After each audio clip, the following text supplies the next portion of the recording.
my God, this is a lockdown. Yes. And this is the week of Amanda's birthday. And her place of birth is Alameda. Happy birthday, Amanda. Thank you. 6. And so this week featuring everyone from Alameda. And so apparently Amanda's graduating class was one of those classes that was on steroid. Everyone who graduated that year. What year was that, Amanda? 96. We were 90. What year were we? Class of 96. Class of 96. That's right. The class to, the standard bearer of just everybody who followed them. And so today, Amanda, we have Francis. And Amanda, you want to introduce Francis? Yeah. So for those of you, like he said, Francis, we went to school, I think, 1st through 12th grade. Yep. And for those of you that went to any, parochial or small Catholic school and you lined up, it was always A to Z. And Francis Zamora was the only kid who start with the Z. So it was always like, okay, I know where I have to go. Sorry, probably like the days when we reversed the line, right? But it was predictable. It was predictable. So then the teacher never did it the other way. She just said, let's start with the Z's today.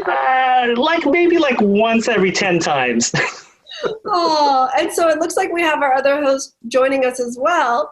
And I have my dad to my left. So he's co-producing. Hey, Mr. Gerson. Because this week is, where I'm from. And we say #HellaProud. And so I think it was really, I wanted Francis to come on, first of all, because of his role. He's the Director of External Affairs for the city of San Francisco. And is it crisis management or disaster? We're a Department of Emergency Management. So what I do, and I kind of describe it this way, right? During peacetime, when there is no emergency going on, my team is responsible for engaging with elected officials, with the media, with the community, on all things emergencies and disasters, right? So whether it's Homeland Security funding, whether it's getting the community prepared, or it's talking to the media about a story or a program that we have around, kind of getting the city prepared for an emergency. That's what we do. But during an emergency, which 2020 has certainly been an emergency all year, it's getting information out to the public, about what they should be doing, how they can prepare themselves. And people are going to laugh. I say this all the time to my team. Our job is to develop and disseminate accurate, timely, relevant, accessible, and equitable communications. And if we can do that... I don't want to do that. You mean if we can do that, then we're doing our job. Yeah. And so, when I first was looking, welcome, Steve, all the way from Hawaii. Oh, lucky you, Steve. Yeah, I had to take a hang glider to get on the Zoom. So when I first, was reviewing all the kids from our class and from Alameda and the Bay, it was like, how do you choose? And I remember I asked you, and you were very humble, and you're like, are you sure you want me? And I was like, absolutely, because I like to also, really feature the people that are behind the scenes and those unsung heroes. And you have a ton of responsibility. And so when I had asked you, this was, a few weeks ago, this is pre-civil unrest. So we were going to come and be focusing on COVID. But now we've got kind of, 2 topics to cover: COVID and, the protests, the peaceful protests and the rioting that's going on. But also the supreme responsibility of delivering accurate news. And I think, these give us, I think my dad's grabbing a beer right now. He's totally into this. Well, now. If you can pass one through the screen, that'd be great.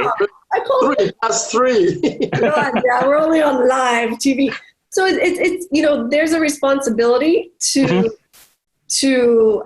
deliver accurate news. And I think there's a huge responsibility because everyone right now is also their own newscaster, Sure. right? So Sure.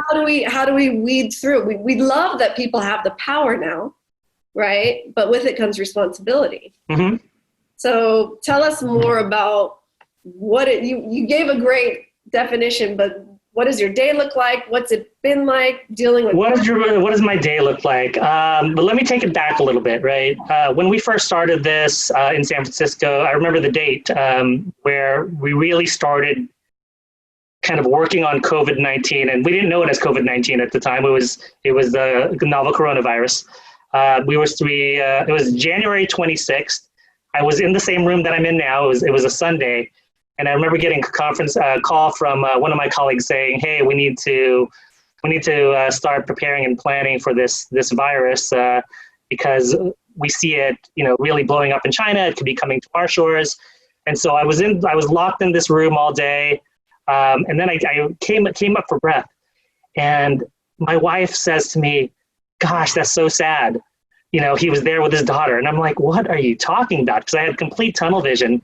Because I was thinking we were talking about a flight that was coming from China with possibly some expats, and I was like, "I didn't hear about the flight going down." And she said, "No, Kobe Bryant died." And I said, "Oh my God, I had such tunnel vision that."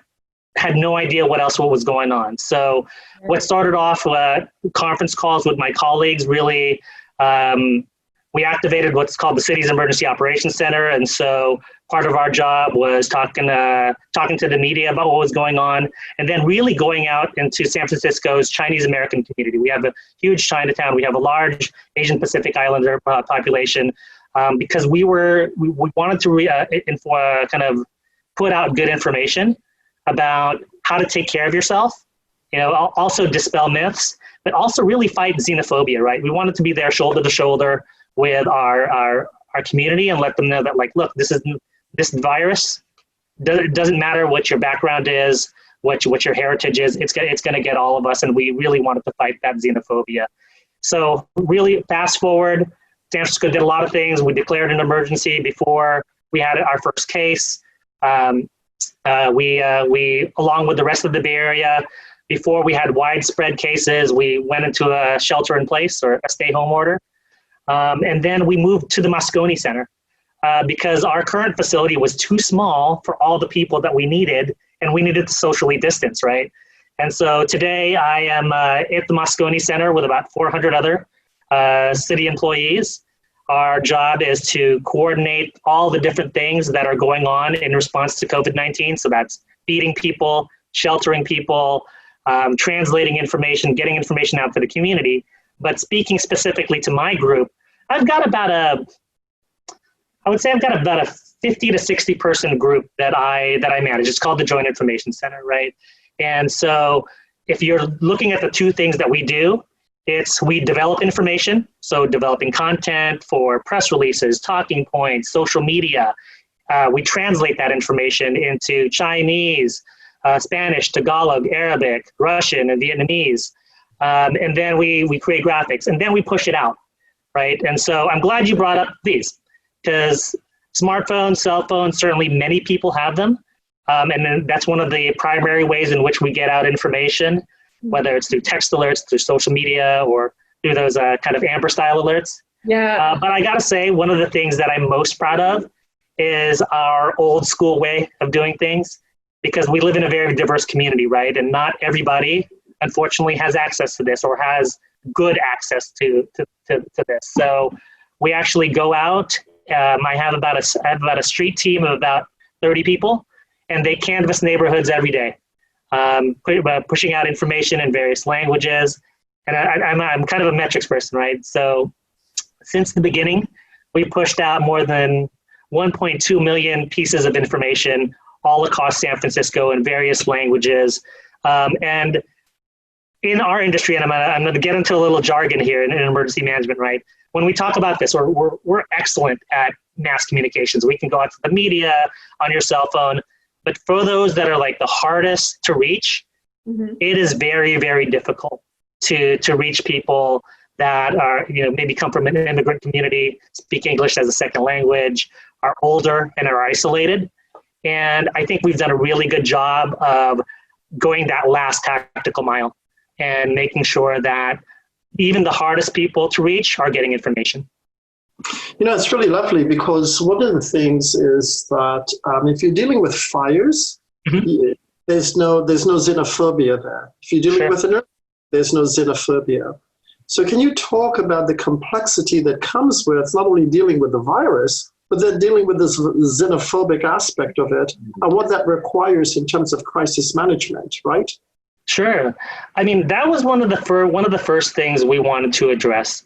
We saw some very ugly incidents online and kind of anecdotally through the news about many of our business owners in Chinatown being harassed, about people on public transit being harassed, and then we obviously saw some things on social media. So it was really important from us from a get-go to address xenophobia, because it's just not about discrimination, which is horrible.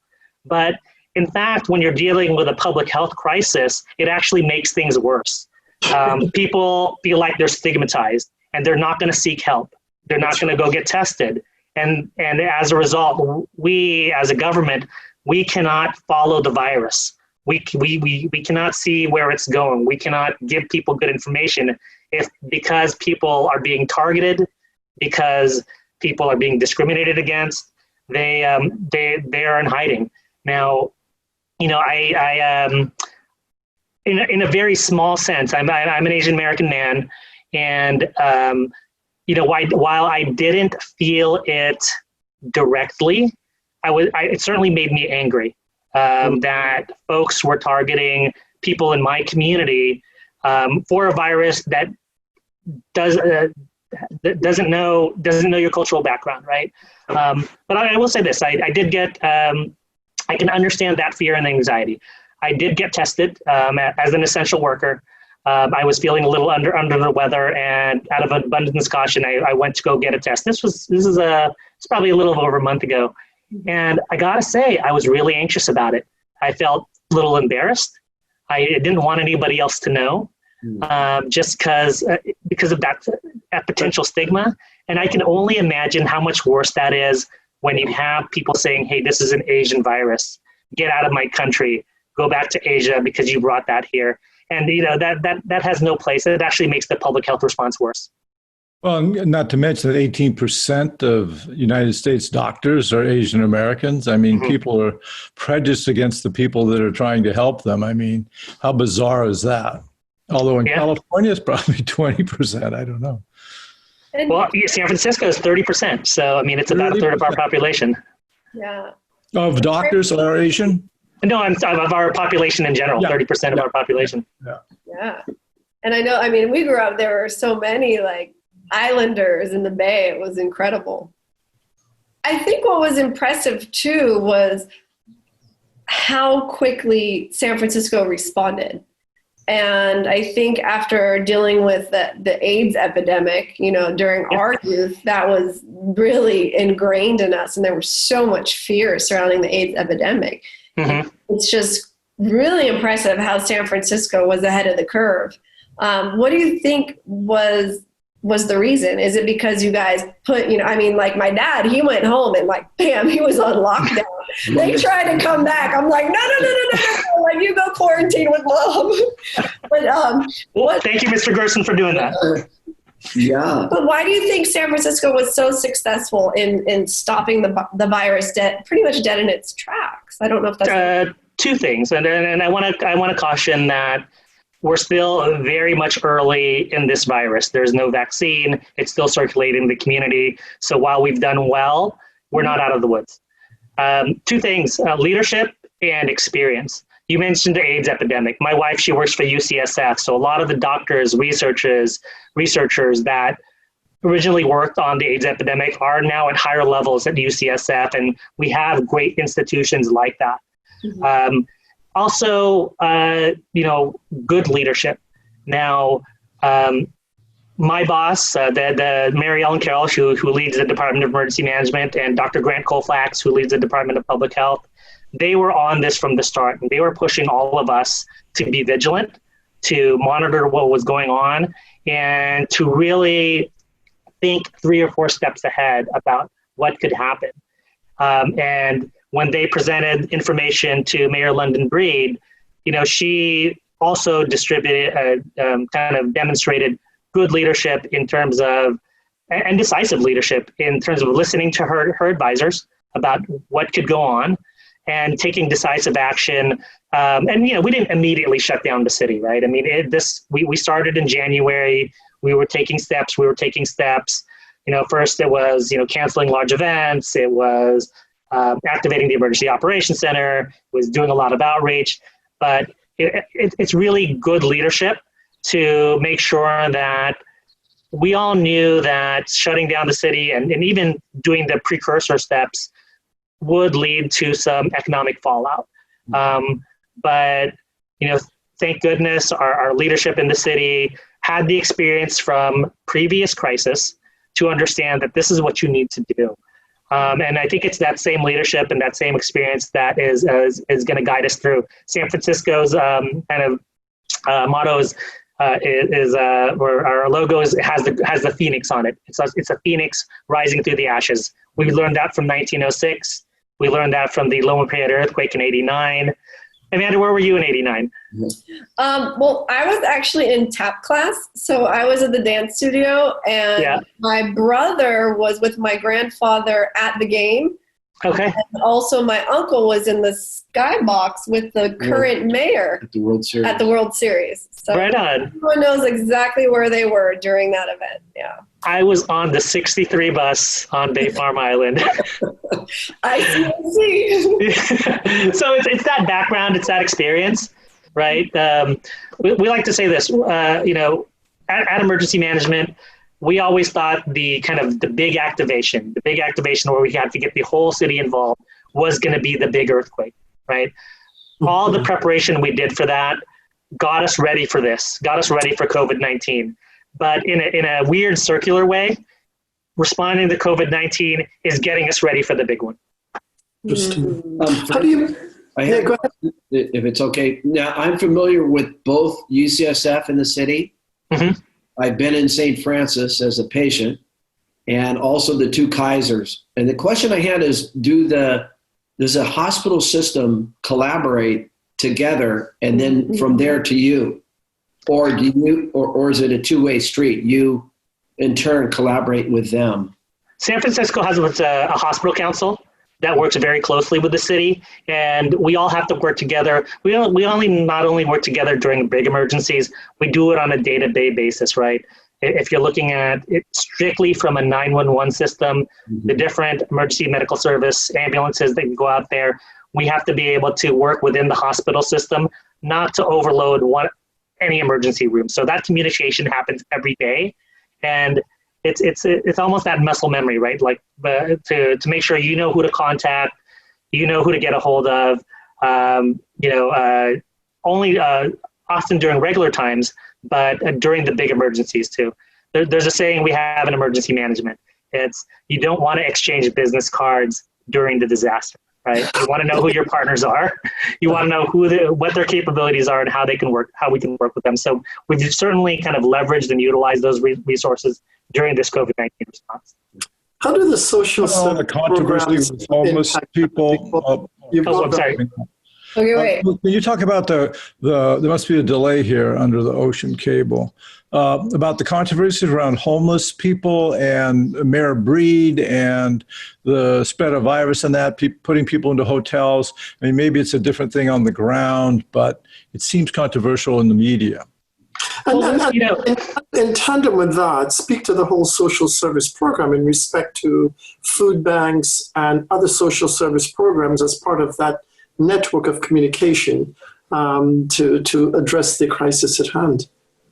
So from the get-go, one of our top priorities was making sure that we were serving and protecting our most vulnerable residents. So that includes older adults, that includes people that are food insecure, and that also includes people experiencing homelessness. And so first, let me talk a little bit about what we've done as a city to make sure that we're protecting our most vulnerable. So certainly we launched a very aggressive food security program to not only feed people that were food insecure before COVID-19, but had become food insecure because of COVID-19. They could have been infected or exposed, or they could have been laid off because of the just economic fallout that has taken place. And so my numbers are a little dated here, but I think about 2 weeks ago, we had served more than 70,000 households in San Francisco that with food. That includes people experiencing homelessness as well through a partnership with the Salvation Army. Now, homelessness was a crisis before COVID-19, and global pandemics only make things worse.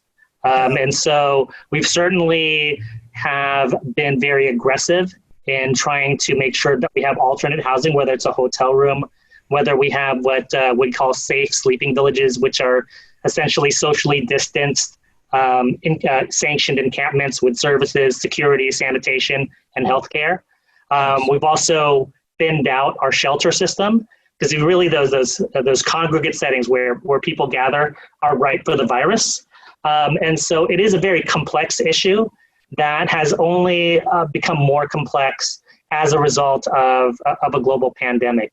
I think, I'll say this, I work with people in the homeless department, I work with people in our human service agency, in the public health on a day-to-day basis.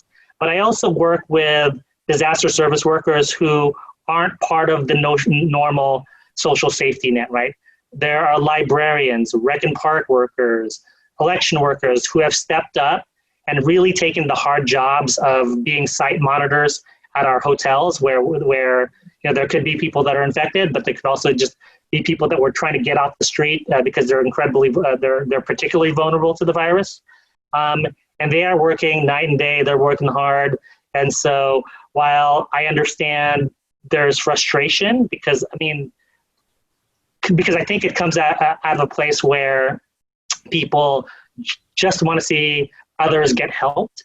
The city has done, I think, a remarkable job in an unprecedented situation about finding creative ways to get people housed. Are we going to solve homelessness with our response to COVID-19? No, we're not. But we are trying to do, I think, the best we can in order to get the most vulnerable off the street and create as much, to create circumstances where, where if they're not in hotels, where we have safe sleeping villages where people have access to services, can physically distance, and really just help mitigate the effects of the virus. Yeah, I think you've done an amazing job. What is the role of corporate responsibility? You've got Facebook, you've got Google, you've got Tesla. I mean, you've got some of the largest corporations in San Francisco. Major successful companies in terms of the world at a global level. What is their role? Because part of the criticism before the virus was they were the reason for homelessness in San Francisco. And so how are they showing up now as good corporate citizens? Well, number one, they were part of the equation as well in terms of flattening the curve in San Francisco. A lot of companies, from I think due to kind of their global presence, especially in Asia, started sending their workers home, right? Limiting the spread. So let's give credit where credit's due. They send workers home. They allowed them to work from home. That really helped stem the spread of the virus.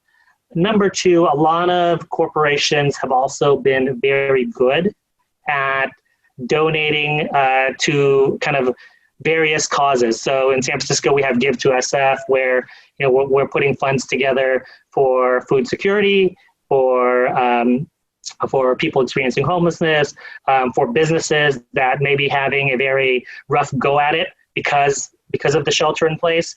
And so, I feel like there's been at least 26 million raised at last check in funding within San Francisco, just in our program alone, to be able to help those impacted by COVID-19. Now, I think that the responsibility doesn't go away. As corporate partners, we need to continue to look at how companies can. Let me take this back. I said this in the beginning. COVID-19 is still with us. The virus is still here with us. It's still circulating with our community. But as we slowly start to reopen and reopen responsibly, we have to be able to learn to live with the virus in our community. And our corporate partners are part of that. It's instituting. It's making sure that folks can work from home as much as possible to help kind of stem the spread. It's making sure that you have measures in place for proper cleaning, proper physical distancing. So the responsibility hasn't gone away, even though it seems like things are starting to open. The virus is still here with us. So the responsibility for our corporate partners and the general public still remains.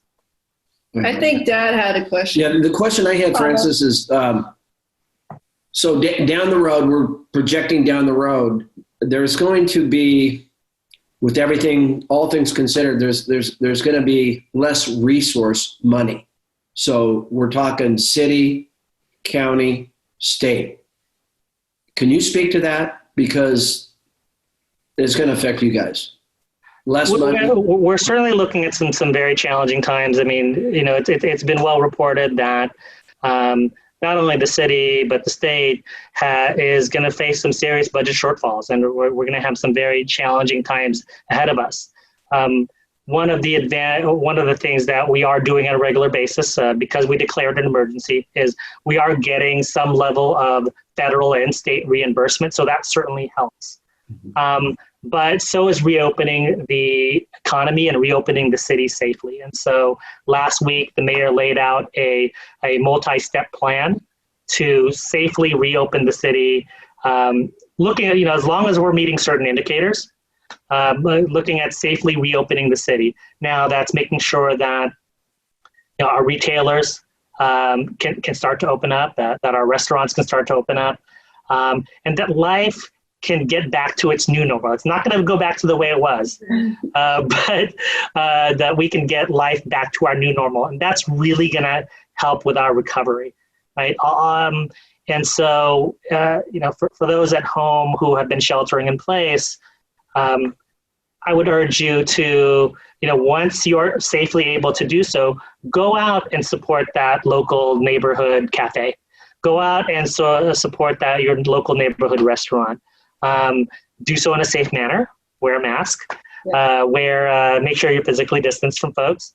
But just go out there and be there for your community. I mean, you think about it. They were there for you while you were sheltering in place at home, either doing deliveries and making sure you could still get the things that you needed. I have a question, kind of moving over now to, we talked about you coming on and talking about COVID. And within the past week, another emergency that's now here is the response to the civil unrest and the racial tension due to the video that we all saw. And how is it in San Francisco? I know that my mom sent me while she was upstairs, in our studio, our fancy studio. She sent me news that there's looting and there's rioting even going on in La Jolla. I know Oakland, we come from the Bay. A lot of people that we grew up with are working really hard to make sure that there's peaceful protesting going on. Has there been protesting in San Francisco? Has there been rioting? Has there been looting since the case?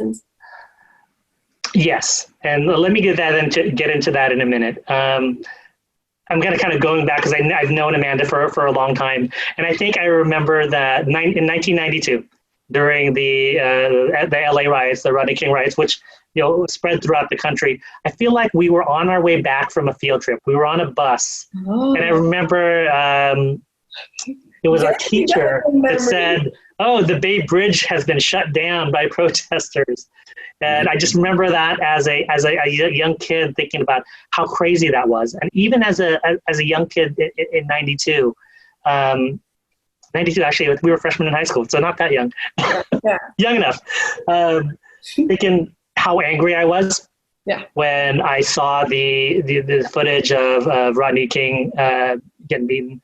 And I would say, looking at the footage of George Floyd, looking at footage from other incidents where Black men are being killed by police officers, that it makes me angry. And there have been protests in San Francisco because people are expressing their frustration, and rightfully so. There are people that are peacefully protesting. They are marching. They're expressing their frustration with what is an epidemic in itself. Our police chief, our mayor have also expressed their frustration. And we think, and it's right for people to be upset. It's right for them to have their voice heard and let people know that this is not okay, and this has to stop. And we have to make policy changes that address not only explicit discrimination, but we have to look at our own systems and see and address the implicit bias that exists as well. And so it's something that is not going to be solved overnight, but we have to take it seriously. Now, there's also looting, and there's also criminal behavior that is taking place that, unfortunately, is not associated with people that are peacefully protesting. You have people that are looking to take advantage of the situation, and unfortunately, the people, the businesses, the organizations that are being harmed are members of the community. These are people with local businesses that have now gone in flames. That have already been hurt by COVID-19. And so I think as a people, we have every right. For instance, one of our own, I think John Sanchez, right? Oh, really? I did not know that. He actually just posted a GoFundMe because he had to move, and then he had to shut down because of COVID. And then they looted someone that we grew up with. I think he was a year ahead of us. Yeah. What kind of store was it? It was a bar and lounge, sip lounge. Oh. Yeah. So all the windows busted, looted. So. See, and John is a small business owner who has probably sunk his savings into his passion, and now what? He was already dealing with what was going on with the virus. So, I think protesting, having your voice heard, is a very constructive way of dealing with this epidemic. But looting, violence against others, that's not the path. Well, John, when you talk about policy changes, what kind of policies need to be revisited, or what kind of policies need to be implemented? Because that's where change happens, right? Change happens at the level of policy. So if you were governor for the day or president for the day. Next step. You're going to do it, Francis. I am more of a behind the scenes guy. That's kind of my thing. I will say this, one of the most powerful, I grew up in the Bay Area, right? I grew up in the Bay Area. I'm a man of color. I grew up around a diverse community. St. Joe's was incredibly diverse. I had friends from all over the Bay Area.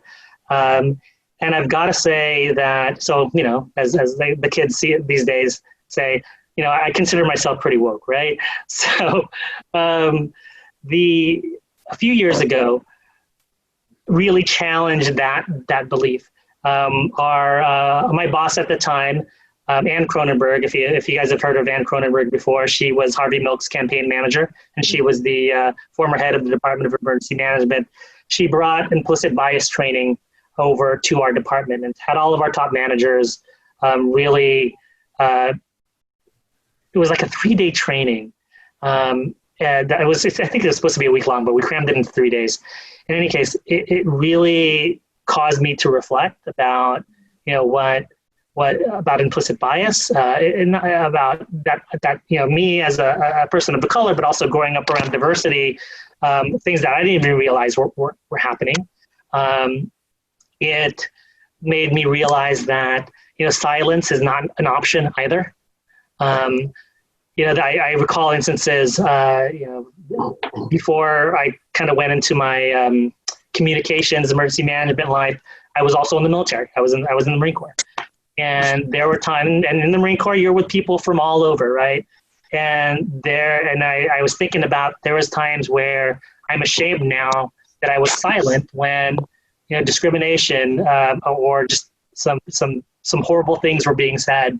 Not only about other people of color, but people in the LGBTQ community as well. Mm-hmm. So it really caused me to reflect, and I think just being aware that I think people have the best intentions, but implicit bias is real and that it exists.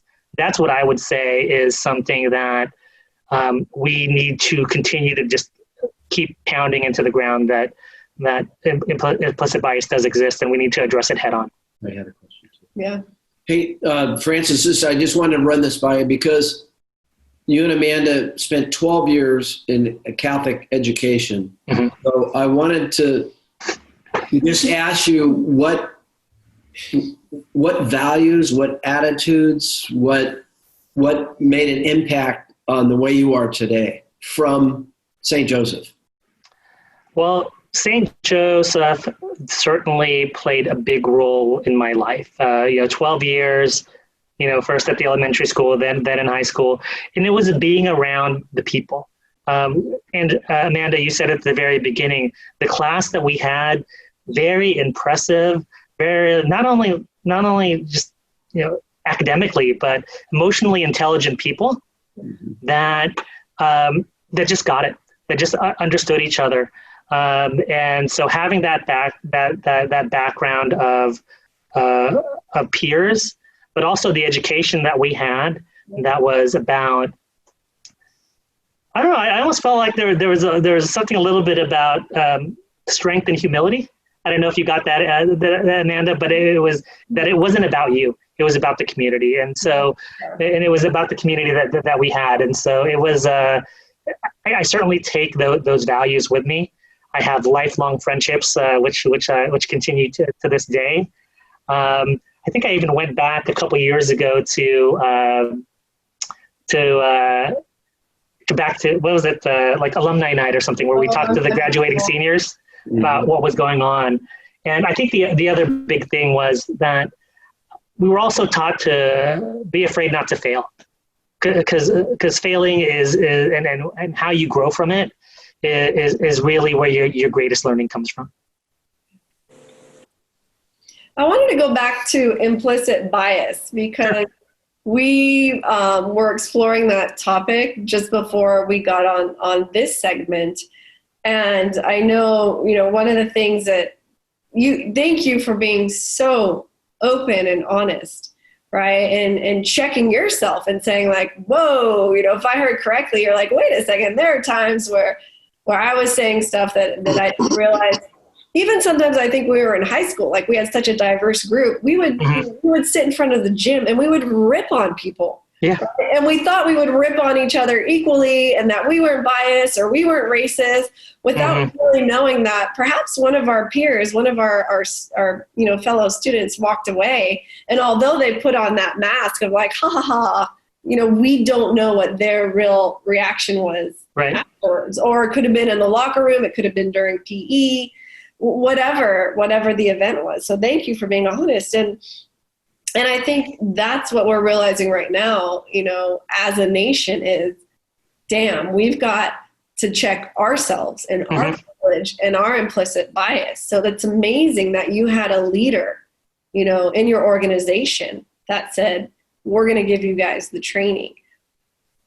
Do you think other corporations are doing that or school? I know like my son has a diversity club and they're trying really hard to bring up topics at a young age, but are there other groups that are implementing this in there? I think certainly people are going down that path. I mean, the course is available to kind of all city and county departments. And in fact, it's mandatory that folks take the course, that city employees take the implicit bias course.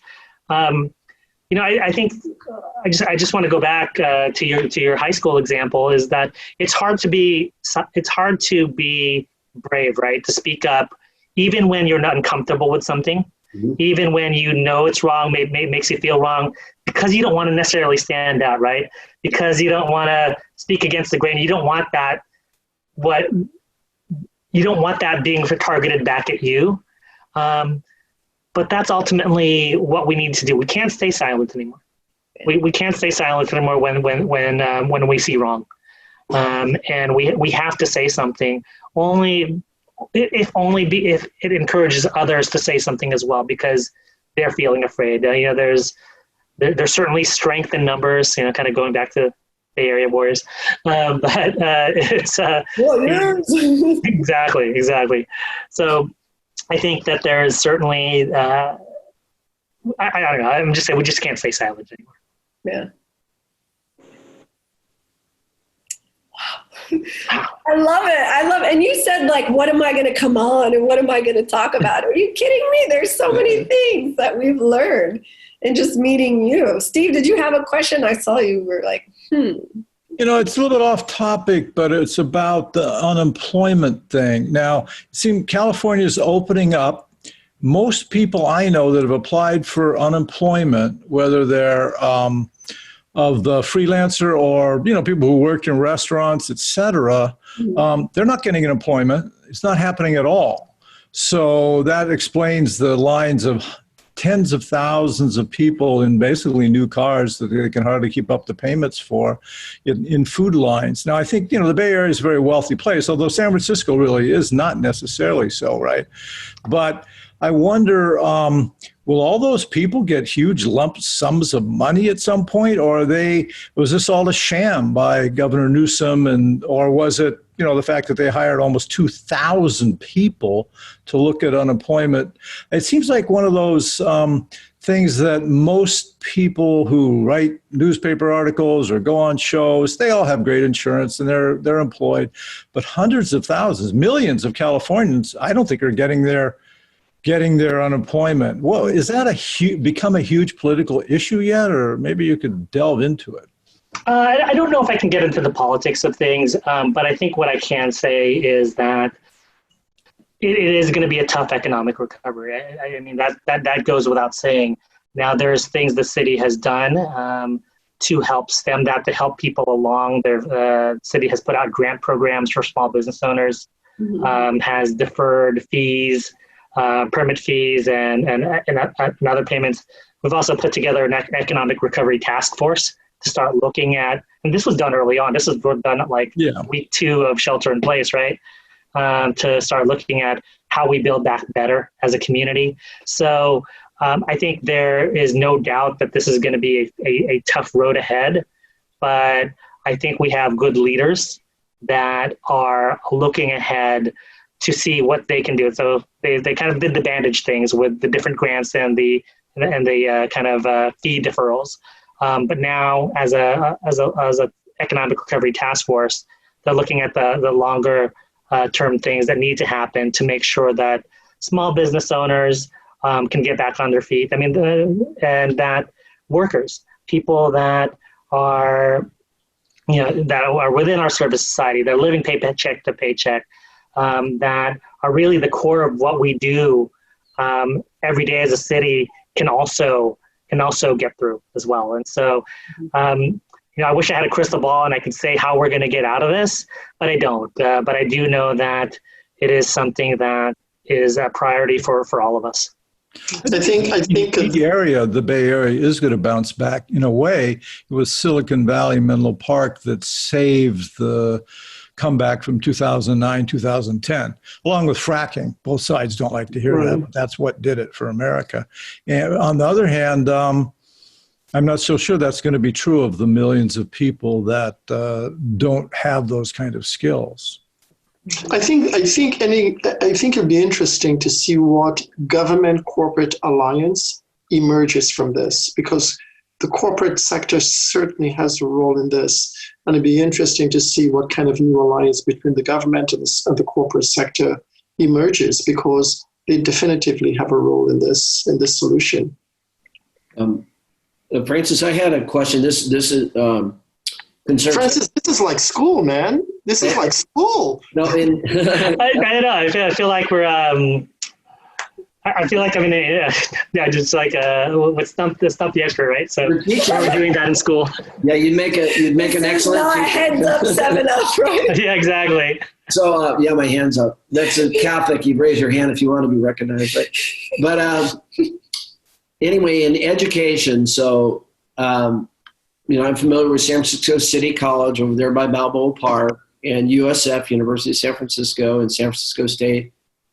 What would you advise some of these students to do? And the second part is moving down to the high schools in San Francisco, you know, the Washingtons, the Reardons and Sacred Hearts and things, St. Ignatius. Do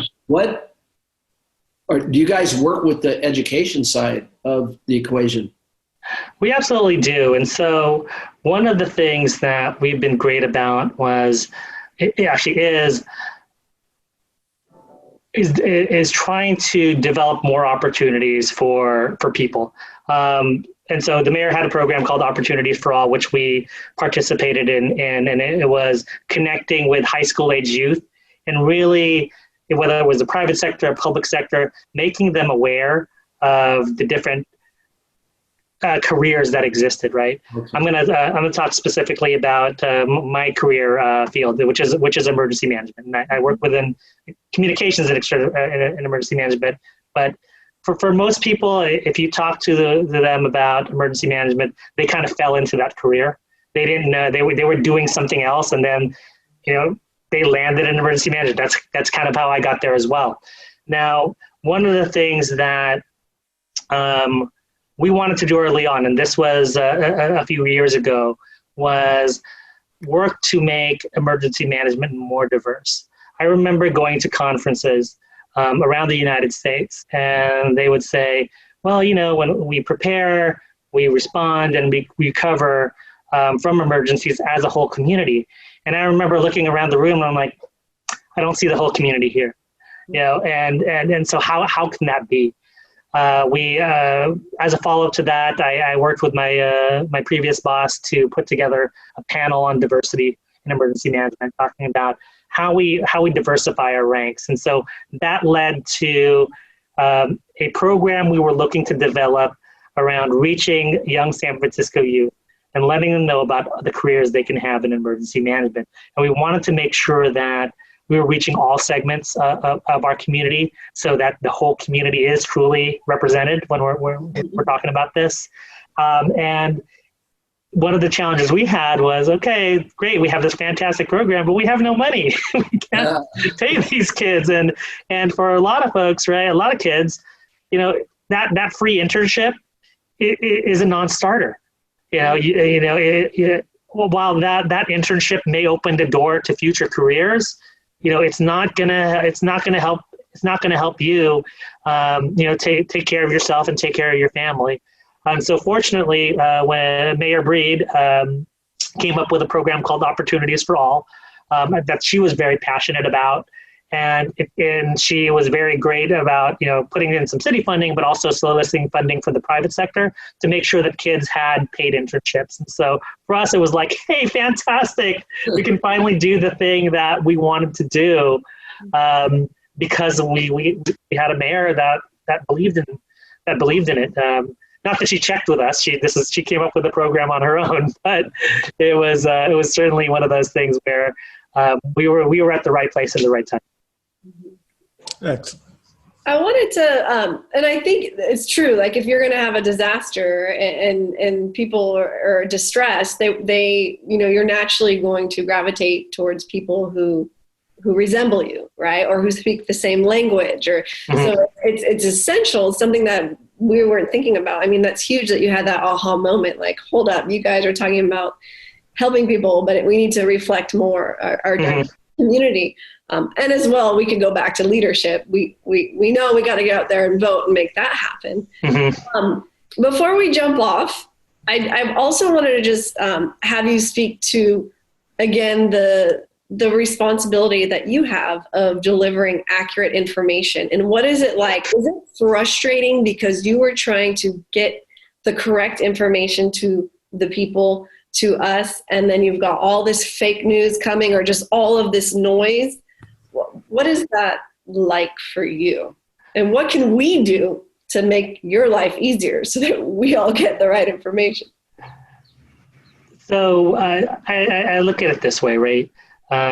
What's the most obvious tactic when you have bad information? You put out good information, right? And you try to flood the market with that good information, but it doesn't help if you're not credible, right? So having credibility within the community is one piece of it. It's also recognizing that while government we have a huge platform, we're not always the most trusted voice, especially in a lot of our communities. And so it's finding the right partner the right spokesperson to help deliver that message for you.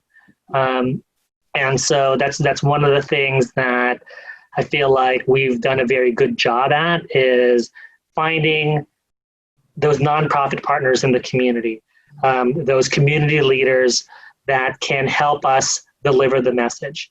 And so, it's having that humility to know that you're not the be all and end all, but if you can give people the right information and identify the right partners, then you can do your job most effectively. I think I did want to say something about what I do, and I'm going to say this is true with my team as well. We all live in San Francisco, and so this is our community. We're raising families here. We planted our flag here. This is where we live, and for a lot of us, there's so much in society, in our city, that we wish we could fix, right? Whether it's homelessness, whether it's affordability, whether it's the kind of the pandemic of drugs, right, in our community as well.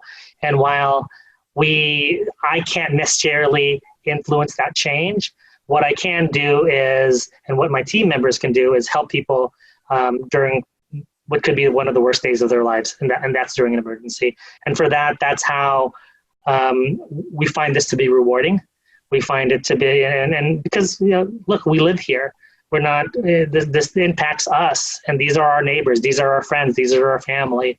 And so, if we can help our friends, neighbors, and family during their time of need, then as a public sector employee, as a public servant, that's really gratifying. Thank you so much for your time, Francis. Any last thoughts before we all figure out what we have to make for dinner? No, I want to thank you for having me on. I've known you since the first grade. Go Royals, go Pilots. Go Royals. Right? Go Royals. One day we're going to have to talk about our not so good elementary school basketball team that didn't win a game until the 7th grade. But we were number But hey, once we got to high school, we redeemed ourselves. Exactly.